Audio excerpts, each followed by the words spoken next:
Good afternoon, everyone. I think this is a perfect place to spend a Friday afternoon hearing about the energy efficiency and renewable energy budget for fiscal 2015. We are grateful that we're able to put together this forum this afternoon to have once again a reprise of this annual event to really take a look at particularly the Department of Energy's budget and what does that really mean with regard to investments by the government in terms of efficiency in renewables and the implications of that and what that means for trends, et cetera.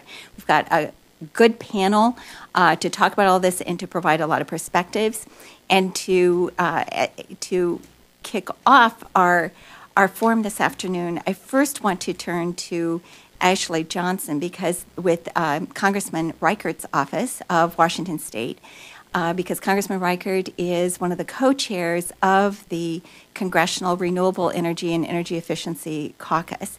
And this briefing is an annual event that the caucus is involved with EESI. And so we're very, very grateful that Ashley is here as well.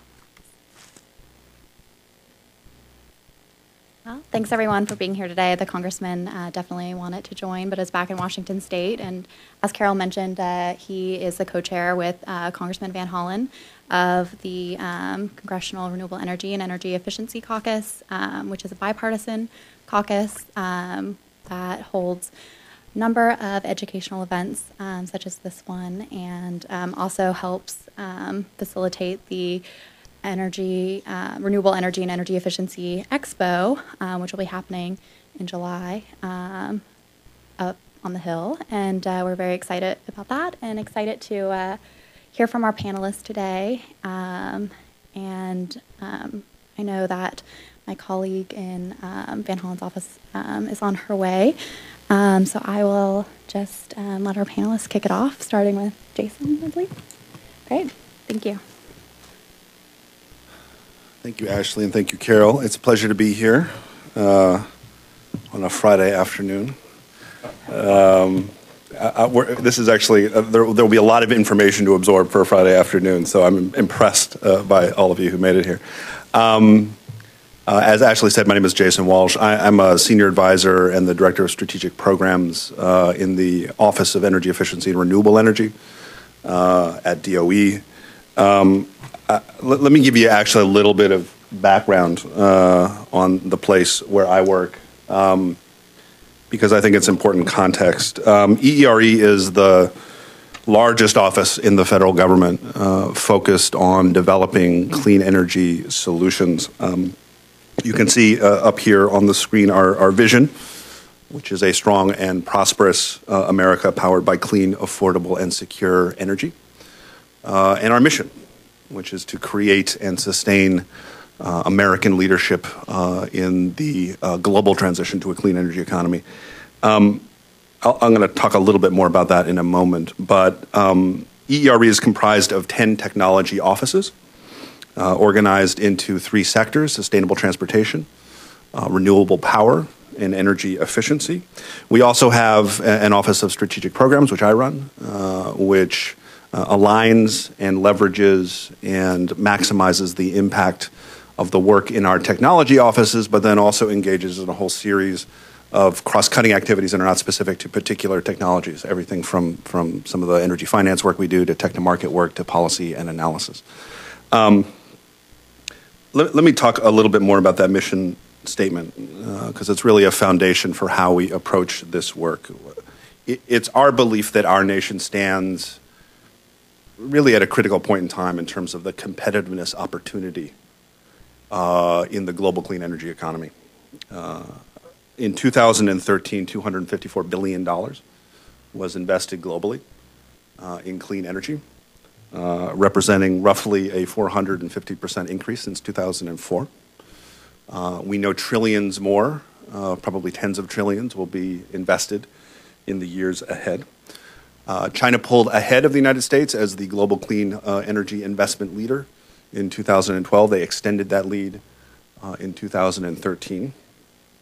essentially what is happening is that the world is accelerating into what will be a decades-long transition to clean energy. And that is resulting from two, what we believe to be unavoidable and very significant trends. One, a growing global population, up to roughly 9 billion by 2050, that is hungry for energy, energy that is affordable and reliable.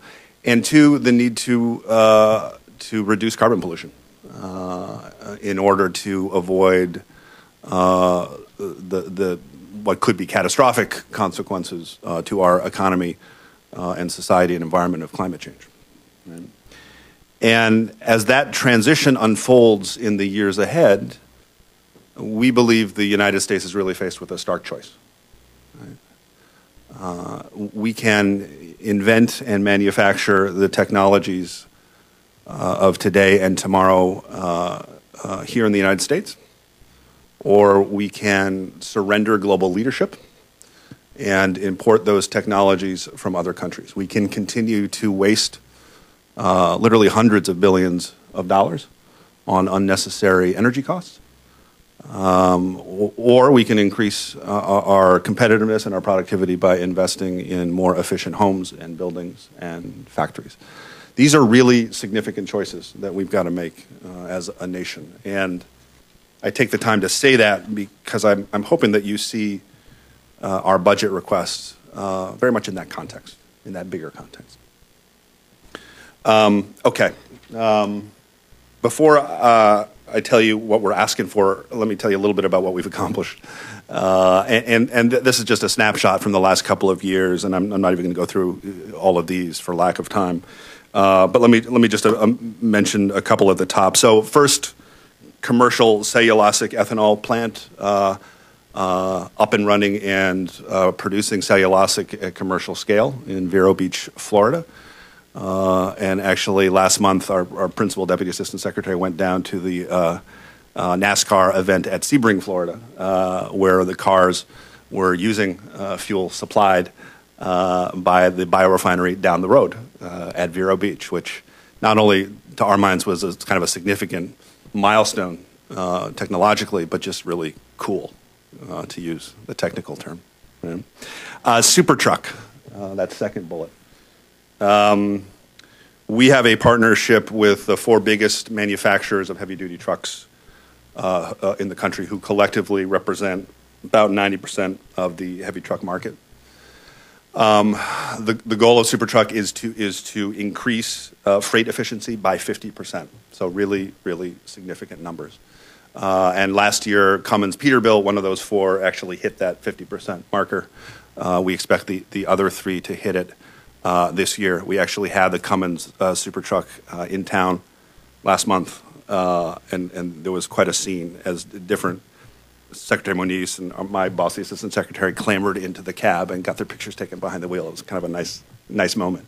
But the more important point to make is that although commercial trucks only make up 4% of vehicles on the road, they use 25% of the fuel consumed in the United States. Right? So you make a dent there, you're making a very big dent on overall national fuel consumption.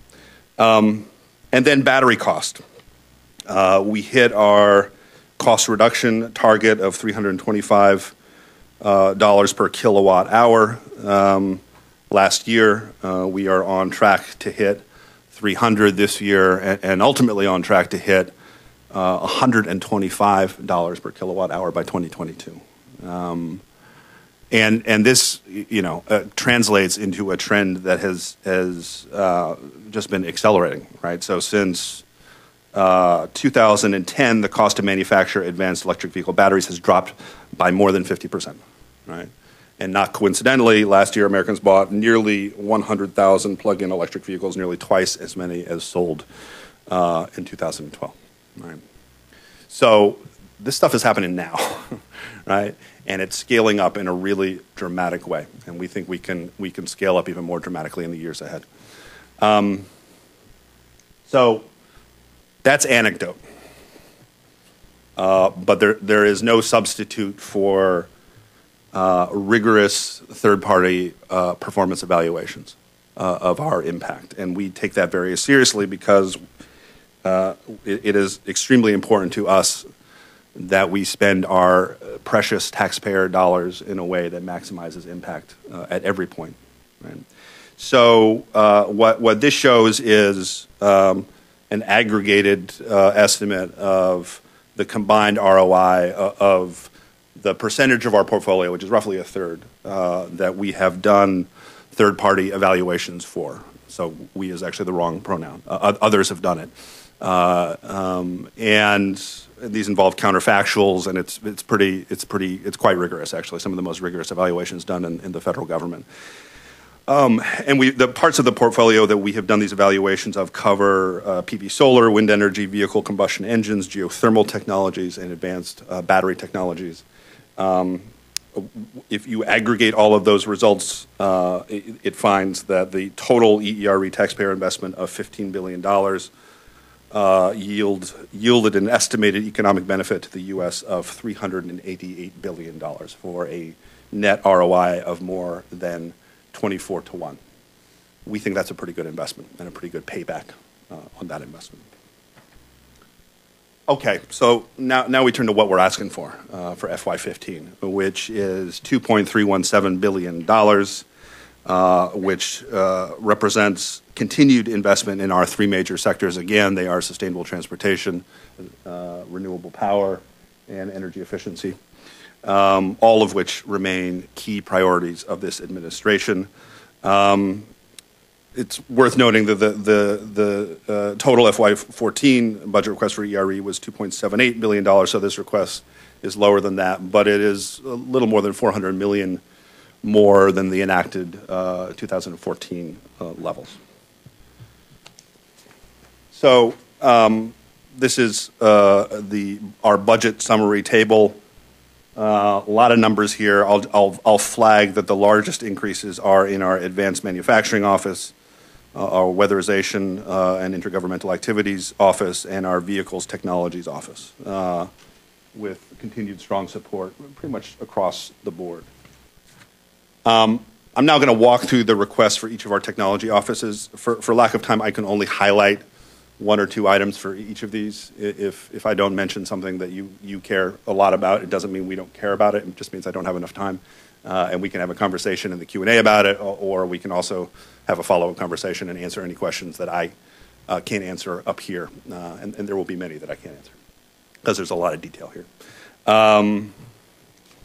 Okay, so let's start with sustainable transportation sector. And let me start with our vehicle technologies office, which is leading the department's efforts to support the president's EV Everywhere Grand Challenge, and will continue its emphasis on electric drive technologies and the accelerated development of advanced batteries with better performance and reduced system cost. We are also going to be working on wide bandgap devices for automotive applications. These are advanced power electronics, which have enormous potential for a lot of different applications in the clean energy space, and improved motor technologies with reduced or no rare earth materials, which, as many of you know, we face constrained supply lines for many of those materials. We will also continue our support for advanced combustion work, and Supertruck, which I just mentioned, is actually very much a centerpiece of that.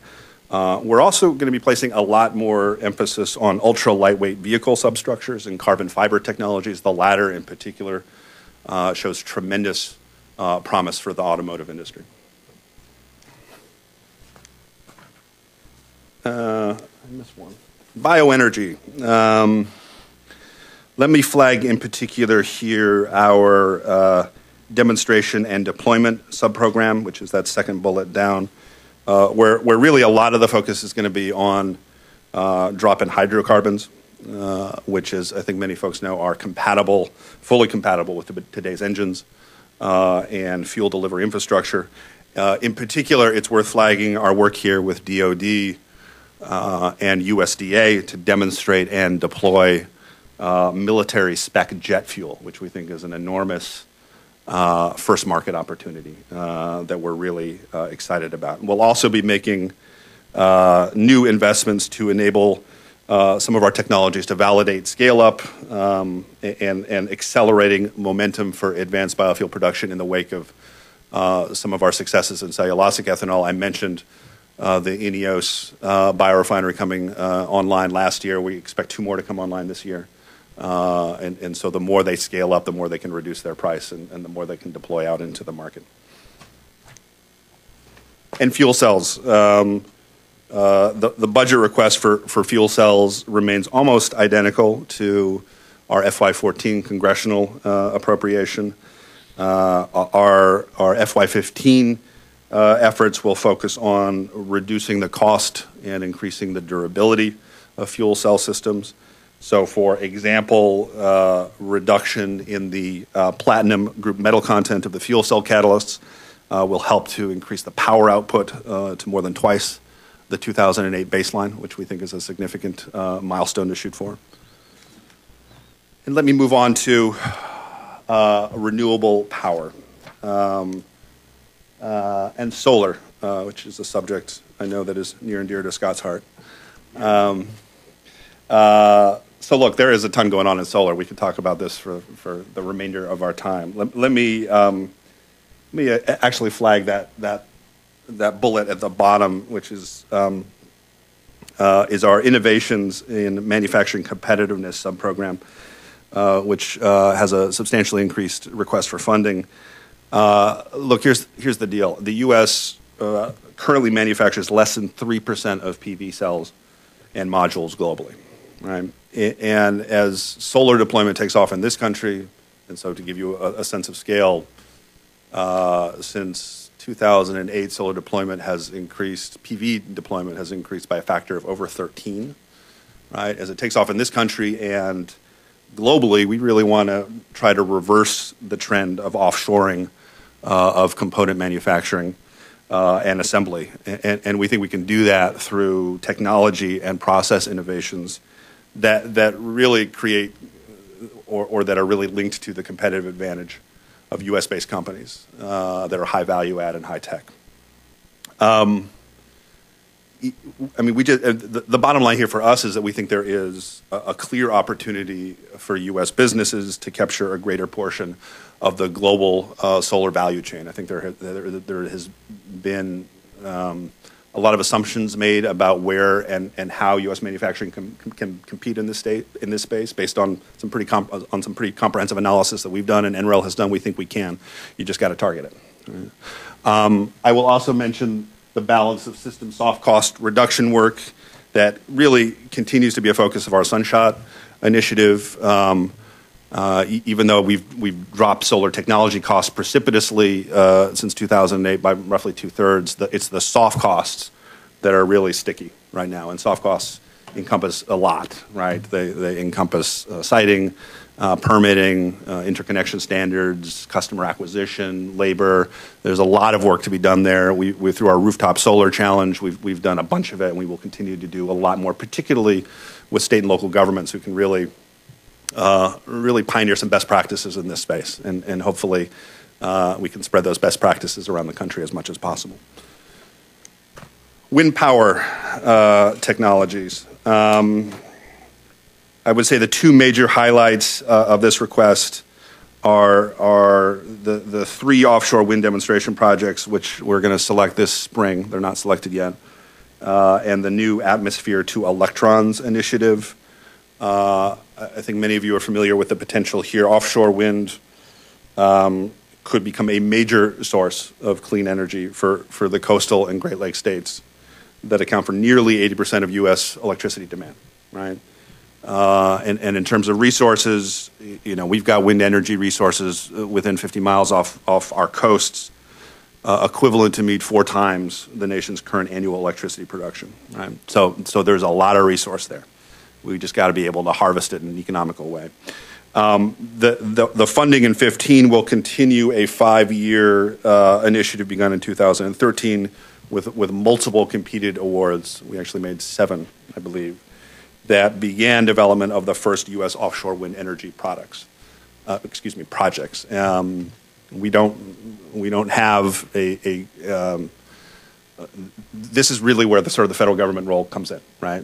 Because it is imperative for investors and businesses and even contractors in this country to get a clear demonstration that this stuff can work and a clear understanding of the challenges that need to be faced, which is why we think these demonstrations are so important and really is our way of, well, an opportunity at least to leapfrog global competition to advance the creation of essentially a new U.S. energy industry, right, which has significant potential.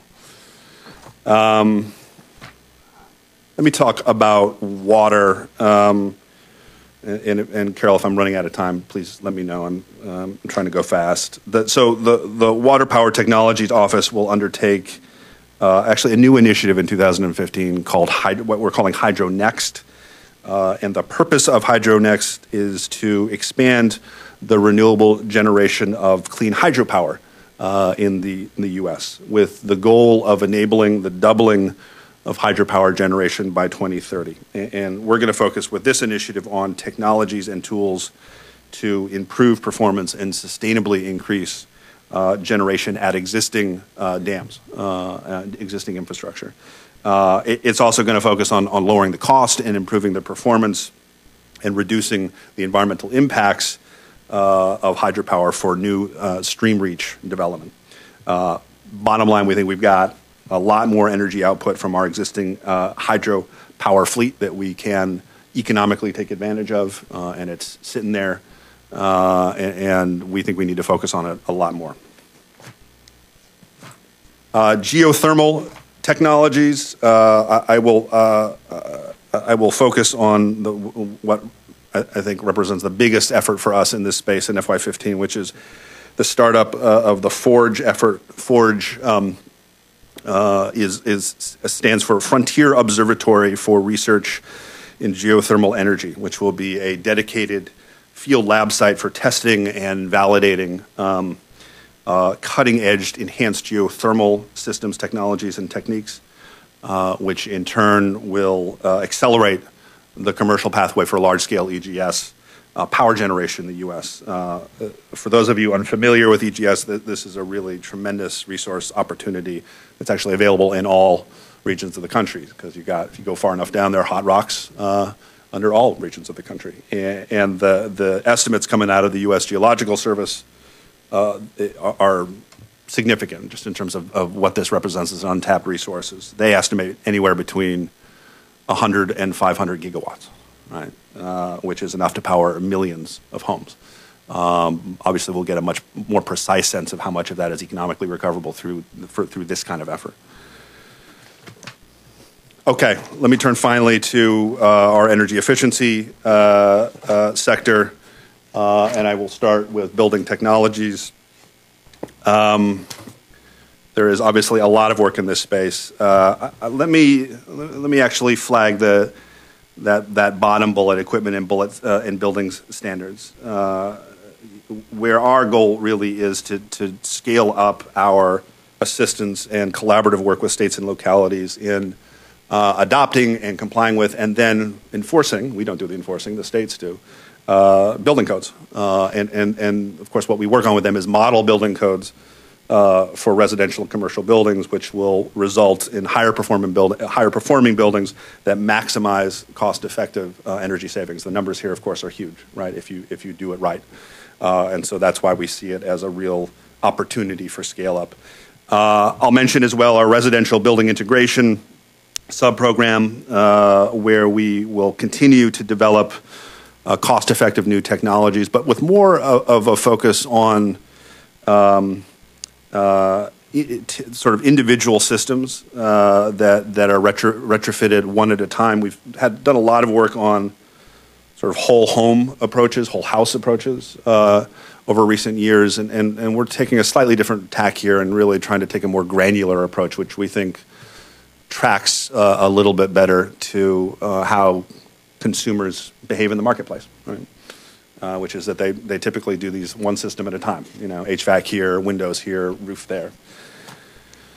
Advanced manufacturing, again, a lot to talk about here, and one of our biggest request increases from the previous budget request. This request will support the creation of at least one new Clean Energy Manufacturing Innovation Institute and will continue to support 2 existing institutes, one of which we just announced in January on advanced power electronics down at North Carolina State University. We put out a funding opportunity announcement last month for one on composites, which we're very excited about. So these are obviously part of the President's vision for a larger multi-agency national network of manufacturing innovation, which will be comprised of institutes like the ones I just described that are, they're really public-private partnerships that act as hubs for manufacturing innovation in sectors where we really think U.S. manufacturers can gain competitive advantage and keep competitive advantage, and then U.S. manufacturing workers can get good family-supporting wages and career jobs, right? Weatherization and intergovernmental programs. Let me focus here on the weatherization assistance formula grants, where we've requested an increase to really get it back to more of a normal level of program operations that existed before the Recovery Act, which have enormous benefits for low-income families across this country. We've also requested an increase for our state energy program to support much more of a sort of a multi-jurisdictional approach to competitive awards where high impacts can be achieved and then replicated across states. And then our federal energy management program, I'll speed up here, particular focus on data center energy efficiency, which is, I think many folks know, is one of the fastest growing sources of electricity consumption in this country. There's a lot we can do and pioneer at the federal level, given how many data centers and server rooms we've got. We will also continue the support of the President's Performance Contracting Challenge. We've already awarded approximately $1.4 billion of awards towards the $2 billion in the first year of the challenge. And FEMP, of course, is the agency that works with the whole range of federal agencies to enact these energy savings performance contracts. And then finally, Office of Strategic Programs, an office near and dear to my heart, where we do a lot of cool stuff. And I'll just highlight our technology to market work, where really the focus here is to attract new investors to EERE technologies and to bridge gaps in what I would call the U.S. clean energy ecosystem, right? And so we will be continuing. We actually just put out a funding opportunity announcement for clean energy incubators earlier this year. We'll be continuing that funding. We'll be funding a new initiative that we're going to start this year that I think will bring tech transfer out of our national labs to a new level. So some really exciting stuff here in the tech to market space in particular.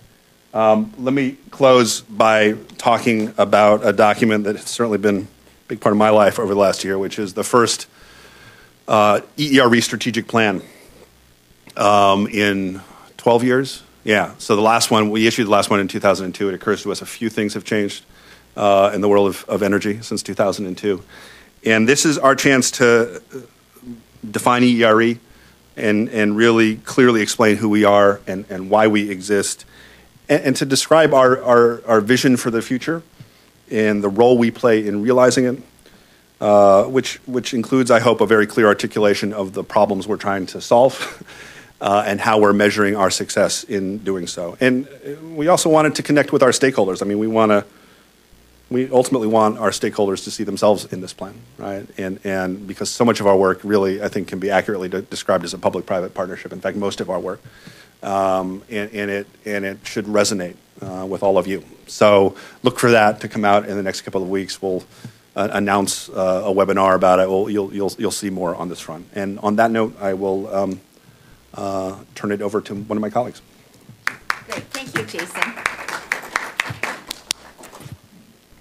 A lot of information, but I must say, I think it's very, very helpful to have Jason walk us through this, and I also encourage you to look at EESI's website so that you can see the PowerPoint in greater detail because I realize how small this print is, so it means that you really do have to focus and concentrate. But there are enormous opportunities, as you just heard, and I think that it's also really important to think about what this means as far as the role of government and the kinds of investments that are being made, the kinds of progress that's been made, as Jason was talking about, and also how interconnected a lot of these things are. And I was also struck in terms of looking at how many things are, where there is also an integration element in terms of thinking about systems and the integration of those systems, because we really do need to make sure that things really work together.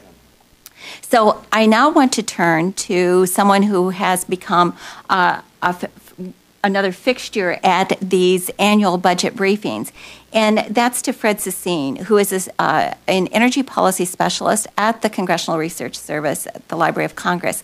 And I think this is very important, and Fred is backed by popular demand because he has to answer so many questions for congressional offices on both sides of the Hill. And therefore, he has to think about the budget, what this means, the kinds of questions that are going to come up, and what are kind of the key aspects in terms of thinking about themes and how and providing some context for policymakers and their staffs. Fred?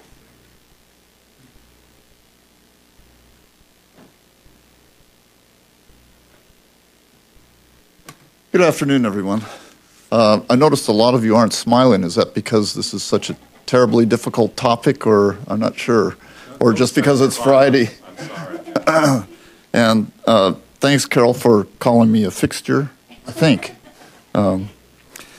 If you think Jason gave you the whole briefing book on the EER budget request, then my comments aim to be a kind of Twitter version of the EER request. And I will focus mainly on the requested changes in funding, both in dollars and percent. So I won't talk a lot about the programs and what they do. Jason's already done that. But before I go into the data, I need to make a CRS disclaimer. As all of you may know, CRS was established by law to be a non-biased and nonpartisan policy research agency. Thus, I'm required to make an appropriate and dispassionate disclaimer before starting my comments. Please know that any visual resemblance based on the size of my nose or my mustache, that I am not related to any media personalities, including classic cowboy star Leo Carrillo, old-time comedian Ernie Kovacs, nor TV newscaster Geraldo Rivera. Please, I'm no relation to any of them. Well, clearly you see why I gave up on stand-up comedy and instead opted for a more exciting career in policy analysis. Okay, so let's get on with the CRS fact-checking and budget review. Everyone should have a hard copy of the slides in the presentation. I will refer to the slides by number, which is shown in the bottom right-hand corner of each slide. Now, if those are shrunk down, they may be really hard to, so just count through them. It starts with number 1 and just goes straight through. But you will be able to see it on the screen. So also note that some slides have a dark blue background. Those are index slides, which lists a group of slides that follows immediately after it. So it's just kind of an organizing technique. So let's start with slide 2, titled Outline, which provides an ordered list of the blue index slides, which can help you find different sections of the presentation quickly by kind of leafing through. So for example, slide 3, again, one of these blue index slides, identifies the 5 slides that are going to follow on the overview section. And within that section, slide 4 on highlights shows that the proposed $416 million increase for EERE accounts for more than half of the $716 million. That's the total DOE requested increase. So that's a huge chunk of the change in what DOE is asking for. Slide 5 lists the administration's goals for cutting oil imports and for advancing U.S. leadership in global markets for clean energy equipment. Unless specified otherwise, I believe these goals are stated relative to a 2010 baseline. Slide 6 shows the key national interests addressed by EERE's clean energy focus. As Jason mentioned, international competitiveness is a big one, but climate change and oil imports are also drivers. Slide 7 stresses that the budget comparisons employ differences between the FY15 request and the FY14 appropriation, and notes that most figures are rounded off for simplicity. Slide 8 describes the 4 functional groupings or themes of major program accounts that DOE employs to organize the account lines in the FY15 request. Namely, that's sustainable transportation, renewable electricity generation, energy efficiency, and corporate management. Slide 9, one of the blue slides, outlines the section on funding changes by each of the 4 themes. Slide 10 shows that DOE's sustainable transportation theme brings together the vehicles and bioenergy programs. Historically, these were separated.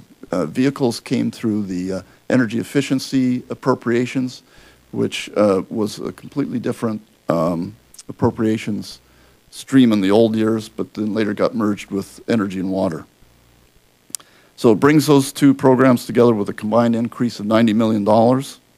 Slide 11 lays out the $72 million increase for the rest of the renewable energy programs, which are focused on electric power production. Slide 12 covers the major changes for the rest of the energy efficiency programs, for which DOE seeks an increase of $241 million. Slide 13 lists the changes for corporate management. This is facilities, program direction, and strategic programs. Slides 14 through 16 describe the major funding changes for specific programs. This is probably the level at which most of you will drill down and dig in on. Note, as Jason mentioned, that manufacturing and vehicles would get the largest dollar share of the increases. Slide 17, again a blue slide, introduces the next section, which provides more details about specific programs. Each of these slides covers both goals and funding.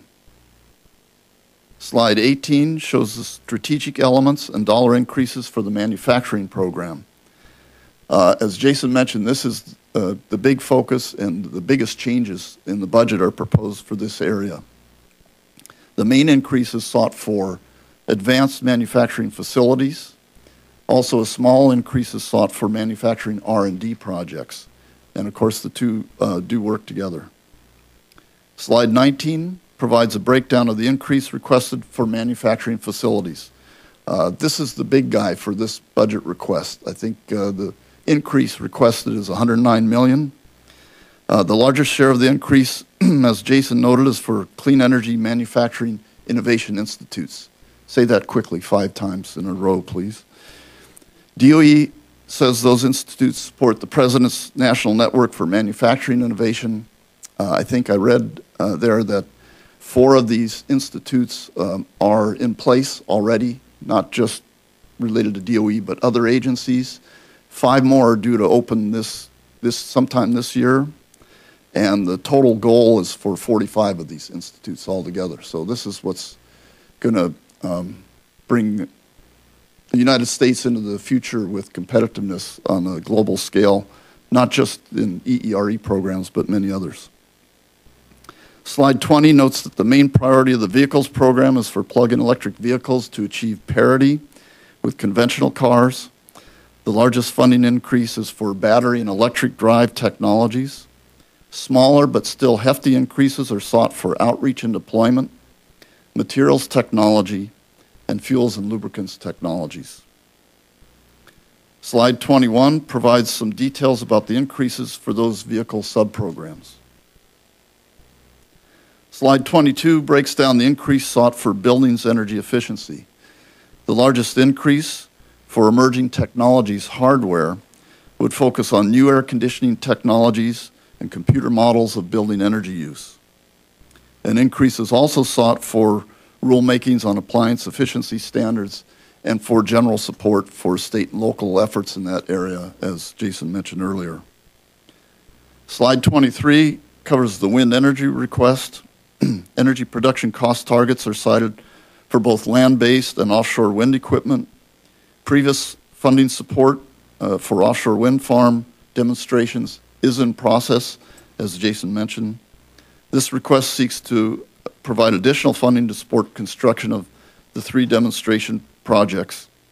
Also, an increase to address market barriers would focus on offshore wind permitting, environmental impacts, and grid integration as well. I want you to note that the last bullet is a mistake, so please scratch that out. Slide 24 on solar energy identifies a 6 cents per kilowatt hour target for both utility scale solar technologies, that is photovoltaics and concentrated solar power, which in the old days was called solar thermal.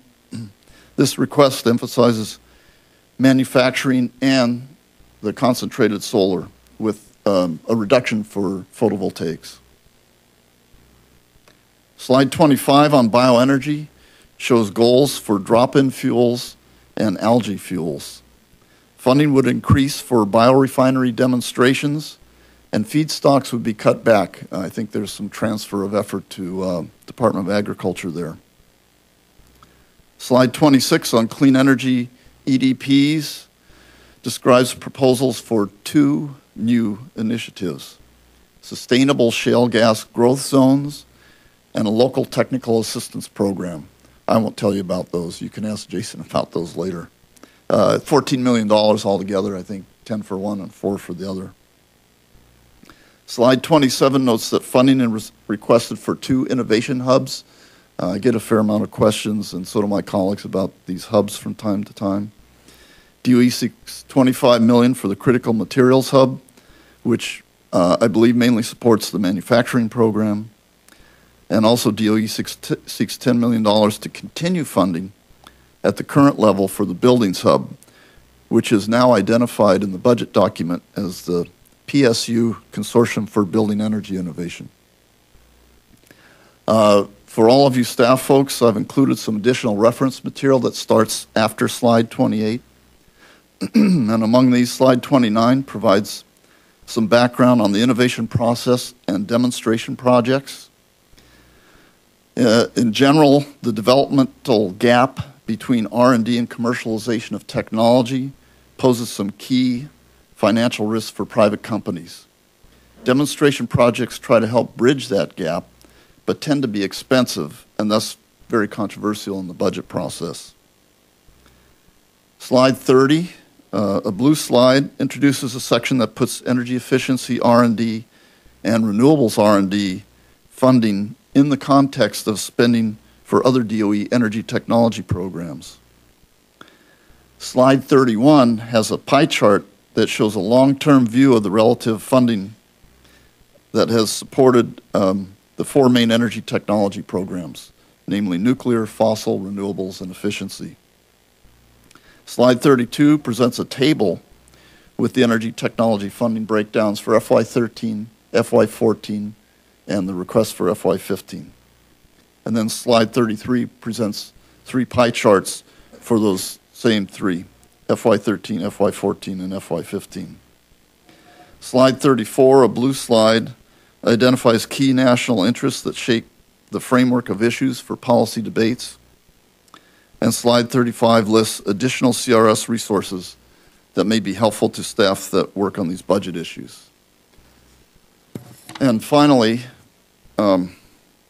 just one more CRS disclaimer.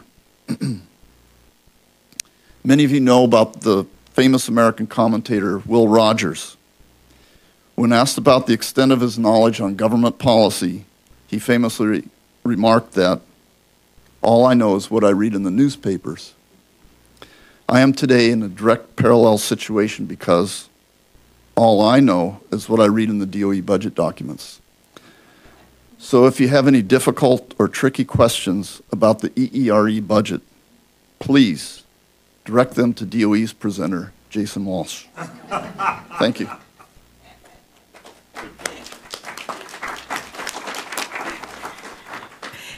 Thanks so much, Fred. And now you know why Fred is here every year. And I also think that what Fred has done is it provides another really, really useful perspective for all of us in terms of looking at the material in the budget that Jason presented so well. But then what Fred does is in terms of looking at some of these other themes, and I think it's also really interesting always to have it put in context in terms of what does this look like historically in terms of where investments have gone, and so that we can really see that, because I know that lots of times there are a lot of questions that come up in terms of what's being invested on the renewable efficiency side versus what's happening on the fossil or nuclear side, and it's really important to sort of make sure that we understand where those facts really are. So now we're going to turn for another perspective to somebody else who I don't know whether I'll call Scott a fixture or not, but someone who has been a very important piece of, that's right, he can be a fixture too. And, but Scott is the president of the Stella group, which is all about the blending of technologies on the efficiency and renewable side. And of course, he has been involved in the technology and policy arena for many, many years. And he also is the chair of the Sustainable Energy Coalition, of which we both sit on the steering committee. So, Scott, thank you. Thank you very much. Well, as you can see, my company blends all these technologies all over the world. And, of course, I work with a lot of new technologies and also with the Department of Defense in utilizing them. I also am an adjunct professor at George Washington University, teaching 2 interdisciplinary courses on sustainable energy, sponsored by the law school, the business school, the engineering school, and the science part of the arts and science school, and as well as chair the steering committee for the Sustainable Energy Coalition, which is composed of the efficiency renewable trade groups, the analytical groups, and the advocacy groups here in Washington, D.C. So I'm here, though, not to be a nice guy. I'm here to be cantankerous a little bit, so give me a little rope on that. Let me just see. So I do want to cover again what Jason said. We've had increasing investment, as you can see, when I started in this field in the 1970s, working up here in the U.S. Senate, and frankly, the entire renewable energy private sector investment was less than what the Pentagon spent for computer knobs on their mainframe computers. That has surely changed now, as you can see, talking to $244 billion worth of investment. Some saying $269 billion of investment, of private sector investment in these industries. So I want to leave that this is a big set of industries. Efficiency has about $300 billion worth of investments, of private sector investments globally, also rising.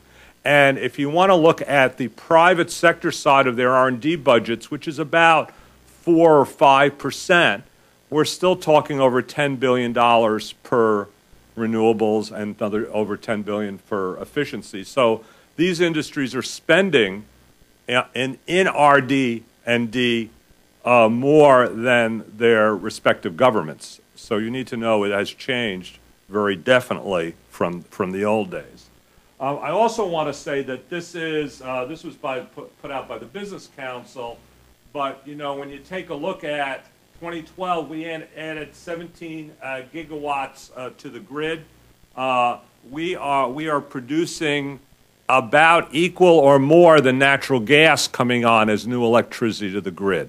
So this is also astounding from where we were in the old days. So I want you to be very clear on that. This was just put out in January by the Solar Foundation.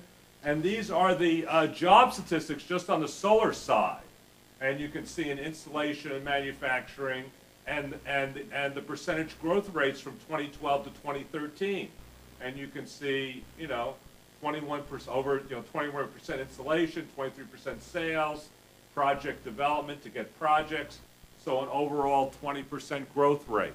we're seeing similar things in the other renewable energy technologies and efficiency technologies.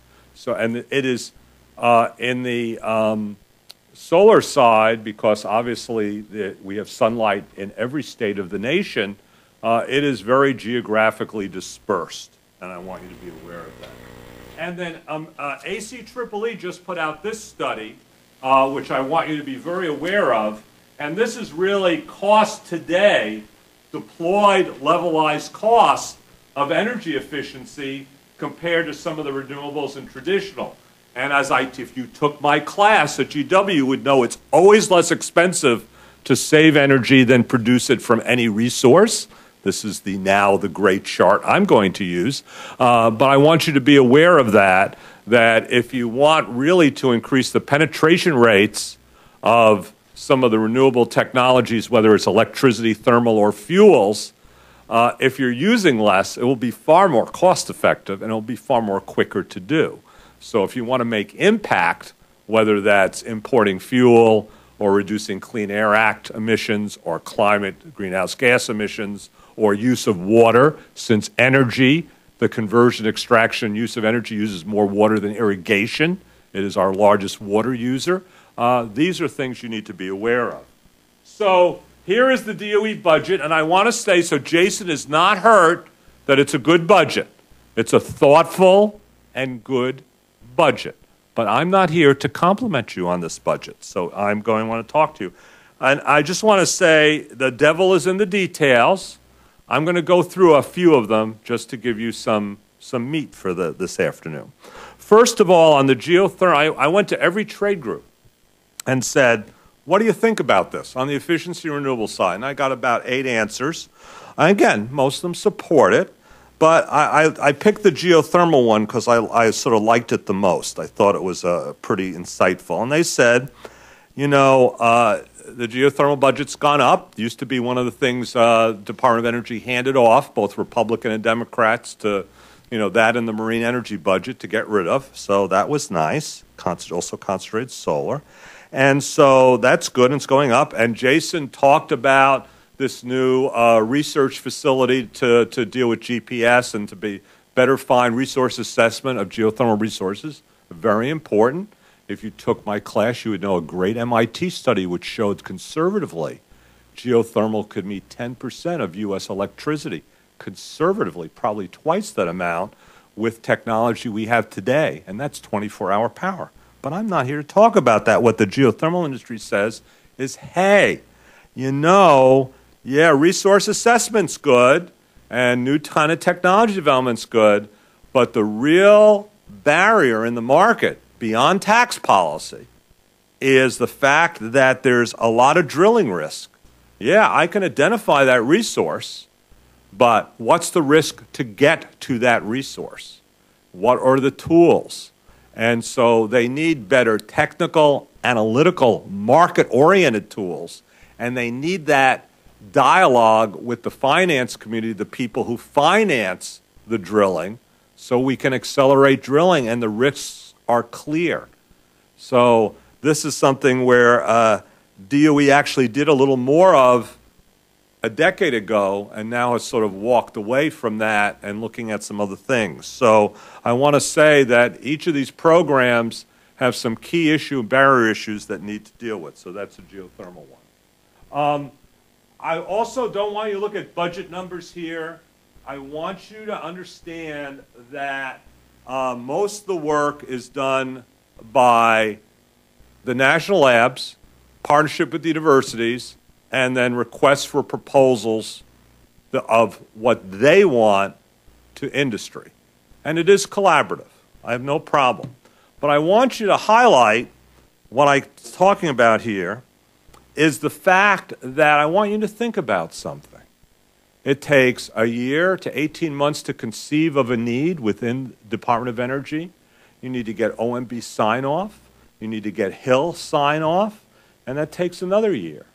And then you need to actually develop the program once it's been approved and actually implement it. That takes another year.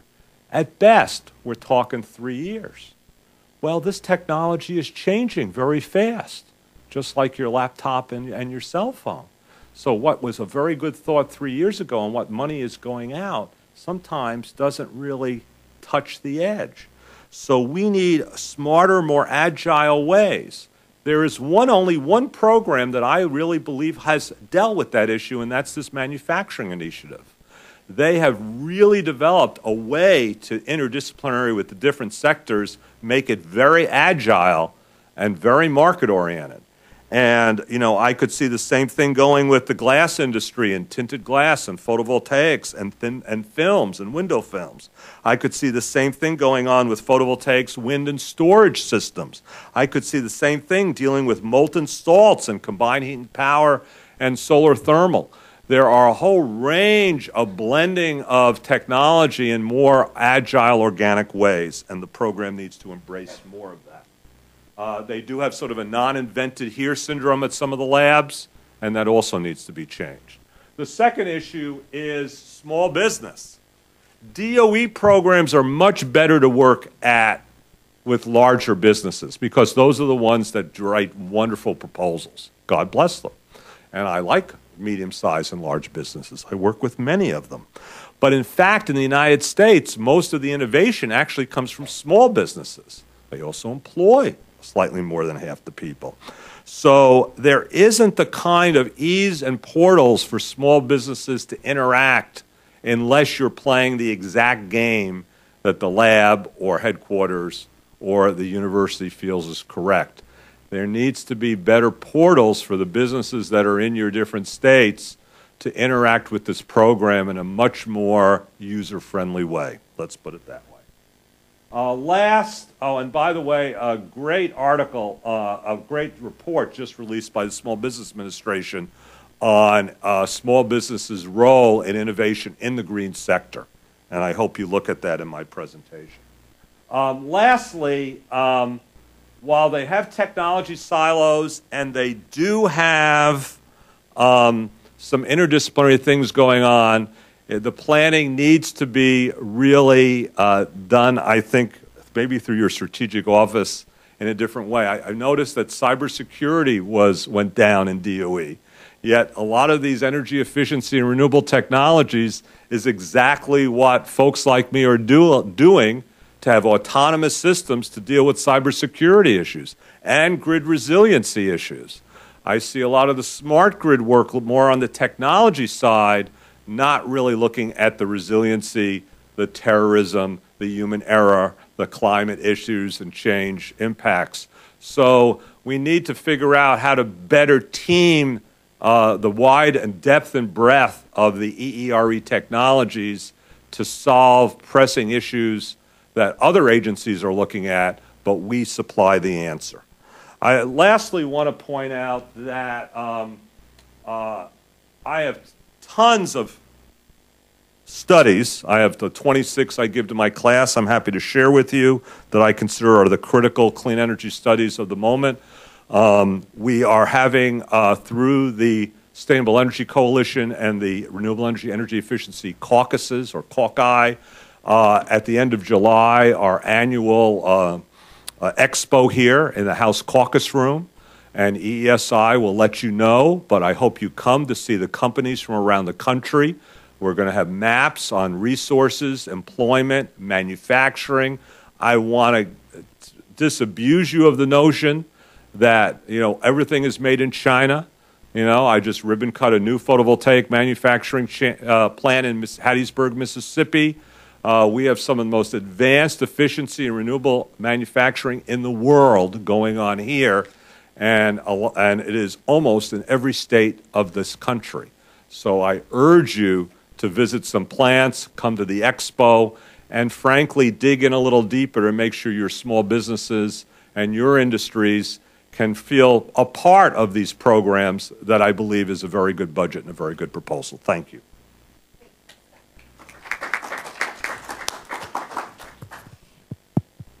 Well, I don't know about you, but I think there's a lot of exciting things going on and enormous potential. It's hard to kind of have a grasp of all of these things, and and how they work together. But hopefully you will all feel free to talk to any of our speakers and follow up with us at EESI as well. And I must say that I think that as Scott was talking, the more that we learn in terms of what is also happening across the country, in terms of actions being taken by states, by local governments, by all sorts of entrepreneurs and small and large businesses, it is really exciting. And it's also important to recognize that if you were, for example, looking at a wind turbine or whatever, it's comprised of a lot of components, that the supply chain goes across a lot of different states. And that's true with regard to all sorts of these technologies. And that makes the whole thing, in terms of thinking about these maps that I think we all need to do a better job of developing, it makes it absolutely fascinating because everybody's got a stake in these investments and what's going on. But let's open it up for your discussion. Obviously, this whole area needs to be a continued dynamic discussion because things are changing so quickly. It's absolutely incredible. So let's open it up for your questions, comments, and if you could just identify yourself, please.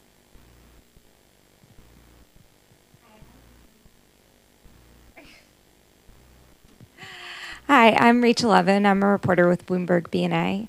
I was actually wondering if Jason could talk a little bit more about the strategic plan and what the timeline of that looks like for the webinar that's going to be announced. Sure. I expect that we will release our strategic plan probably the week of April 14th. I can't make a commitment there. That's sort of an estimate at this point. It will be released in April.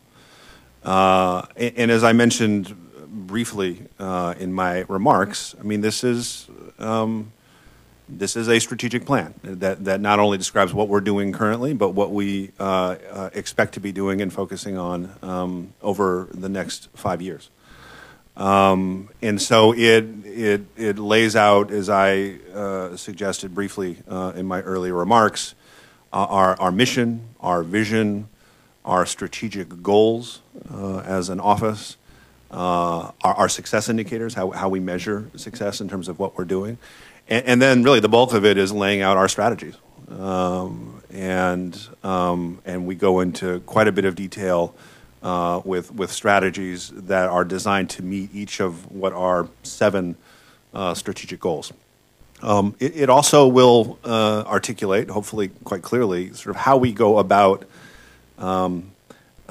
making investments. We have a limited budget, and so we actually have to have a logic model, right, for how we invest in our portfolio and make decisions across different technologies, which actually evolve and come down a cost curve, and then that presents us with a whole set of new choices. So that's a little bit more detail. Obviously, I can't tell you right now when we're going to do a webinar because we don't have a date yet, but we'll be able to provide a lot more information about that. And we should I should get your card before I leave today. Go ahead. Yes, John Scheidler from Future Past in Arlington, Virginia. Another question for Jason. I noticed in your discussion of bioenergy, you mentioned drop-in fuels, and this term is very important to a lot of people because it means that the supply chain can be used to distribute the fuel without a lot of modification and so on. However, what we're also learning from the experience that EPA has had with its renewable identification number program, that when there's a financial incentive to produce biofuels, you may get some bad actors committing biofuel fraud and not selling biofuel when they say that they're selling biofuel. So my question to you is, have you considered any approach or initiatives to help deal with the need to track the sustainability information associated with bioenergy to prevent fraudulent actors, and also to have a good accounting of the extent to which bioenergy is integrated into the supply chain? I can't say that we have, and it's a little bit out of our mission space in terms of our bioenergy technology office. We actually play an enforcement role very rarely within our office. I mean, we basically have three buckets of work, right? It's the R&D work, which is all about driving down cost, improving performance. It is what I would call the testing and validation work, which is the demonstration, some of which I told you about here, the offshore wind demonstration being a classic example. And then there are a whole set of market barrier reduction activities we engage in. Enforcement is typically handled by our colleagues at EPA and in other agencies, and they, of course, get a lot of love for that. You pose an interesting question. I don't know if my colleagues within the bioenergy technology office have ever considered whether we can interpret our mission space accordingly. I think you're raising a real issue, but it's not really something that we've considered part of our mission space. Okay. Other questions, comments? Okay, go ahead.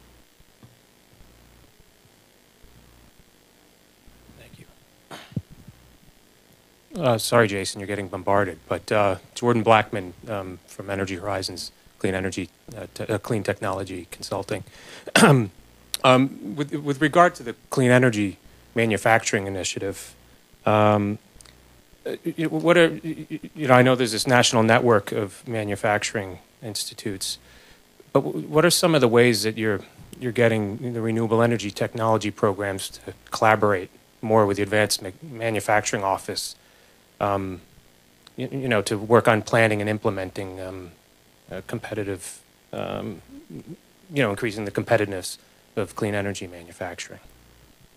Yeah, it's a good question, and I think there's quite a bit of work between our Advanced Manufacturing Office and our other technology offices, primarily around what we would consider to be platform technologies, right? Cross-cutting technologies that are applicable across a number of different technology spaces and industry sectors. So I gave the example of our carbon fiber work, right, which obviously our Advanced Manufacturing Office does a lot of work on, but that is, I mentioned the applicability within the automotive sector. Our Vehicle Technologies Office is pitching in money for a carbon fiber demonstration facility that we support at Oak Ridge National Laboratory. So we're doing some very similar things within our solar office, where again our advanced manufacturing folks and our solar folks are working together in a very collaborative way to look at ways in which we can drive down technology cost in a number of different ways. You mentioned the Clean Energy Manufacturing Initiative, which is really an umbrella initiative that tries to pull together all of our manufacturing work across our technology offices to kind of provide a coherent approach to how we're approaching these things. And so that's very central to what we're doing with that particular initiative. Yeah, if I may add to that, since I work with the program, is a lot of the issues facing the renewables and particularly relate to material science and new ways to create new materials. And if you're looking at offshore wind and the marine energy side, water is a very unforgiving medium, and 700 times more dense than wind, and salt and acid in it, among other things. So they are really developing these material science collaboratives with the industry at some of these centers. Same is true for battery research, and same is true for the newer kinds of the nanotechnology thin films that are coming out in photovoltaics. So we're seeing these centers are going to be very important to be able to take technology that's hidden or being pushed by one industry niche and making it relevant to and open to these other niches. So what I was whining about in my presentation is exactly what this program is doing and doing potentially quite successfully. Obviously, all of this is really critically important in terms of thinking about the enormous challenges in terms of global competition. Absolutely. And it really makes the whole area extraordinarily exciting and critical. Absolutely. Okay, back here.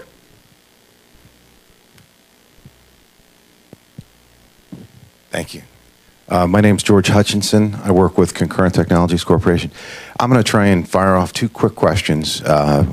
Jason and Scott, if you could follow up on it. The question is, you know, it looks like there's a pretty robust amount being asked for in the vehicle technology space.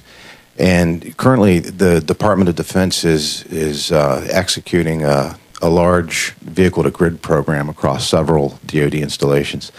And there's some promising results burgeoning, which would show the effectiveness of electric vehicles being used in an ancillary market sense to help premiumize the you know, lessen the cost of the battery, bring down the overall cost of the vehicle, and then help advance electric vehicle penetration into the states that are selling the electric vehicles. So it looks like it's some promising results. My question is the Vehicle Technologies Office, with its portfolio, will they be looking at any specific vehicle-to-grid technologies? And then for Scott, because you have experience with the DoD, DOE interface and the existing MOU, do you see promising developments in that space, and could that be applied potentially in this area? Thank you. My answer, unfortunately, is fairly short. We're interested in that. We have not done a lot of work in this area. There is an issue of no pun intended, but what lane we drive in here in terms of. Ooh, very good, Jason. Very good. In terms of what other federal agencies are doing in this space. It's a great question, and you know, not only is this collaboration a way to reduce technology costs, but it addresses other issues. The reason military is actually interested in it came out of September 11th. Frankly, is that if you have a grid failure, can you keep the activities of the bases going, and not only just driving around vehicles, but using it to stabilize and harden, and in some cases, back up critical functions. And we're just at the cusp of understanding the benefits of this. But this answers another problem, and I'm not putting Jason on the spot for this. This really has to go a little bit higher. And something I've been doing with the Quadrennial Energy Review that's also coming out of DOE and dialogue with the White House is, you know, you have a whole homeland security agenda, you have a military agenda, you have an energy and technology agenda, you have an environmental and emissions agenda, and there are times, and this kind of grid-connected vehicle issues, where all those issues merge very neatly together. How do you drive it, and how do you draw on the resources of the different agencies in a collaborative and coordinated and supporting manner to get there faster, not slower? Now, that's easier said than done, but is it very important? It is a critical issue, and we really need to figure out a way to do that better. And we need some better understanding of that up here on the Hill, and because, you know, and from both parties, doesn't go against anything either party stands for, to help drive this agenda a little further, pun intended as well. Thank you. And this is also an area in terms of thinking about the whole Office of Electricity and Resiliency. Absolutely. Where all of this comes together in terms of thinking about the value of ancillary services. And I know that certainly the former chairman of FERC, of the Federal Energy Regulatory Commission, was extremely interested in this whole area, and that there has been a lot of work underway on this too, because you've got a lot of different players. But I know that PJM, in terms of a local, or I should say regional system operator, has been very, very interested in that and doing a lot of work with folks out of the University of Delaware, for example, in terms of really looking at that and how you can bring some of these things together. And I think that's happening in a number of other places around the country as well. So, but a lot to do and a lot of moving pieces to Unintended there. There you go. Absolutely. Three good puns we just can't help ourselves. We can't help ourselves. Okay, go ahead. Sorry, Emery. Emery, you're getting a lot of exercise today. It's great. Good afternoon. Roy Williams with Future Past.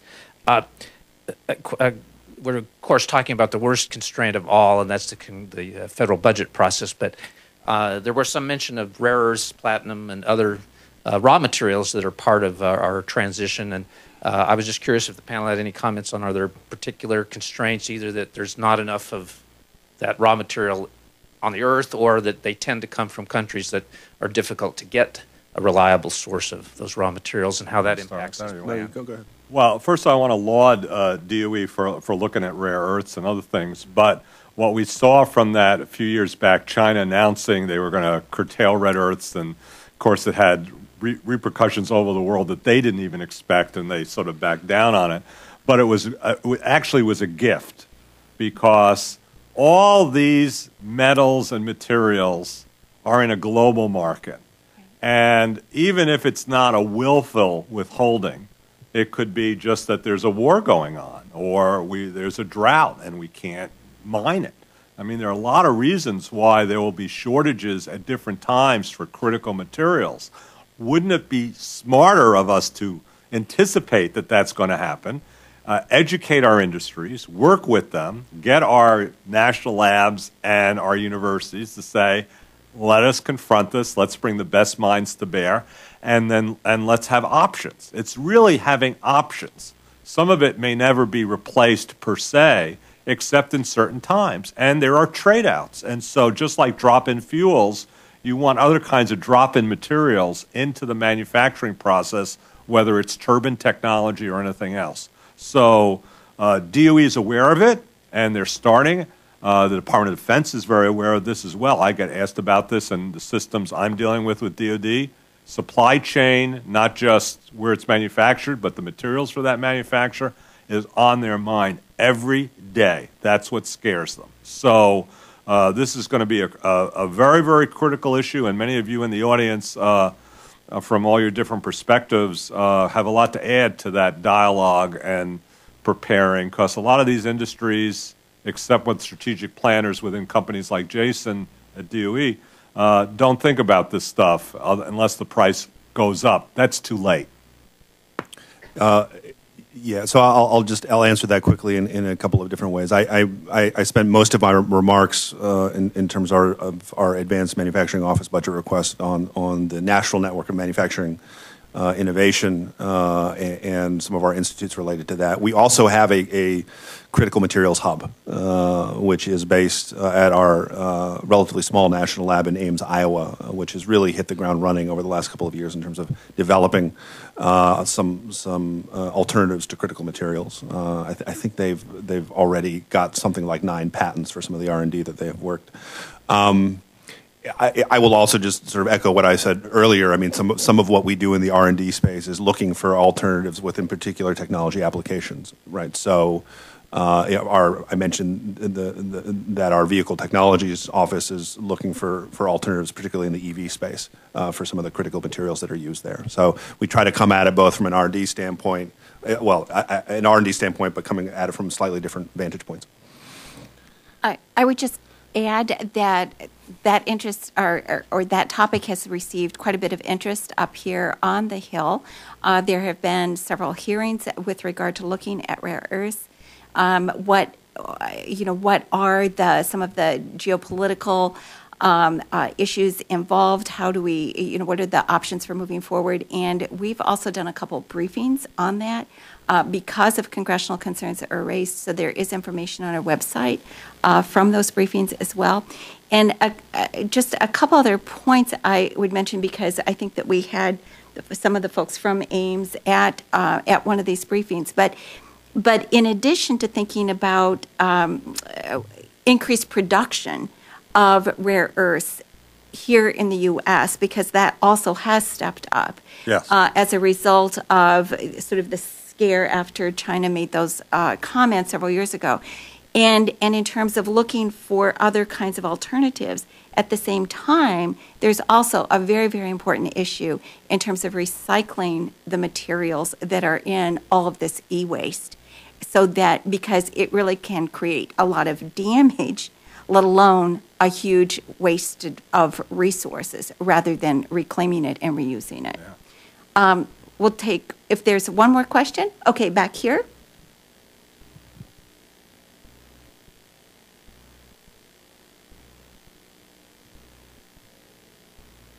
Hello, my name is Prab, and I wanted to know how tentative is DOE in regards with hydropower, making it as a renewable power or not? Because I see at certain conferences that, DOE states hydropower as non-renewable, and at certain times they see it as renewable. So has there been like a tentative decision made on hydropower being as a renewable or as a non-renewable in upcoming years? We are very unconfused about whether hydropower is considered renewable. It is a renewable energy resource, and it's a very important one because it is baseload power. Absolutely. And the focus of our initiative on hydropower is to take advantage of the fact that we've got 80,000 dams in this country, right? Only 3% of which are actually generating hydroelectricity, and so there is a lot more we can do to generate electricity from our existing infrastructure, which is a hell of a lot easier than building new stuff.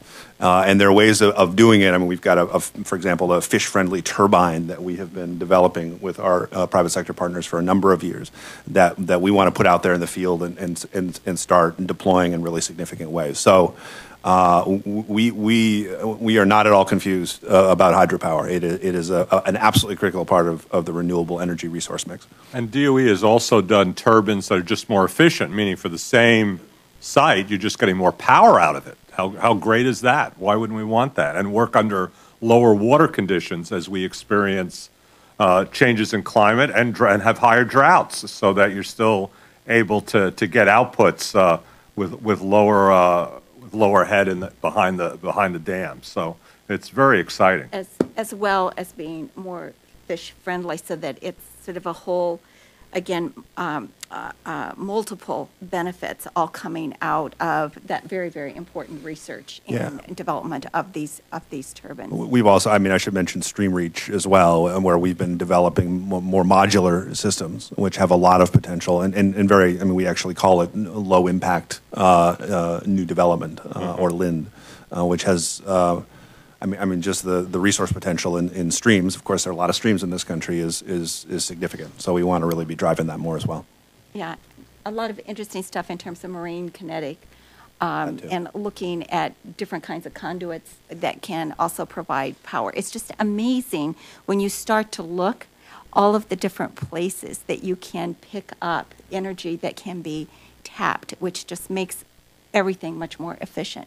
So I want to thank all of you for coming. I want to thank our speakers very, very much. Appropriation season is really underway now, and there are a lot of appropriations hearings that are happening. I know that members have to get their requests in fact, this next week in terms of looking at their priorities. So there is a lot of activity around budget, asking questions. I'm sure that Fred is probably getting a lot of issues raised. Fred, do you want to say something about this? Is, there was a recent newsletter article that mentioned that it looks like from the political side, a lot of people are going to be interested in policy writers this year. And already there's some skepticism whether they can complete all of the 12 appropriation bills. So that's a shock. A lot of people were hoping that this year was going to be regular order, right, right. No, Sure. Yeah. what? So, in terms of the energy and water appropriations, right, it covers DOE. Other than, again, all I know is what I read in the newsletter. So I just want to share that with you guys just in the last few days. So we will see, because it is once again going to be quite a year. So I want to thank all of you. This is very, very helpful. Terrific job. Thank you all very, very much. Thank you. And the materials, again, will be up on EESI's website, so please feel free to contact myself or any of our staff with regard to questions that you've got, or, of course, any of our speakers. Thanks.